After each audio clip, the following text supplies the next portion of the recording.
નમસ્કાર, મારું નામ યોગેશ ગાંગાણી છે. આ મારા મમ્મી છે વનિતાબેન ગાંગાણી. એમની ઉંમર 57 વર્ષ છે. અમે સુરત રહી છીએ.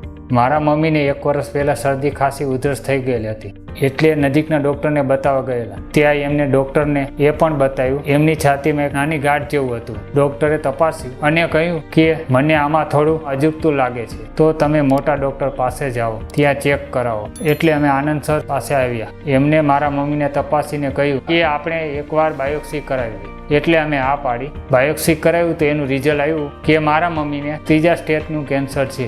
આ રિપોર્ટ ડૉક્ટર આનંદ સરે જોયો અને કહ્યું ઓપરેશન કરાવવું પડશે, પણ એ પહેલાં કિમોથેરાપી આપવી પડશે, પછી ઓપરેશન કરાવવાનું થશે, ત્યારબાદ રેડિયેશન આપશે. તો અમે હા કહ્યું. ત્યારબાદ મારા મમ્મીનું ઓપરેશન થયું. તે લગભગ 3 થી 4 કલાક ચાલ્યું. કોઈ પણ પ્રકારની તકલીફ ન પડી. ત્યારબાદ રેડિયેશનનો વારો આવ્યો, એમાં પણ કોઈ તકલીફ ન પડી. આજે આ ઓપરેશનને લગભગ 1 વર્ષ થઈ ગયેલું. મારા મમ્મીને કોઈ પ્રકારની તકલીફ નથી. મારા મમ્મી હવે નોર્મલ લાઈફસ્ટાઈલમાં આવી ગયા છે.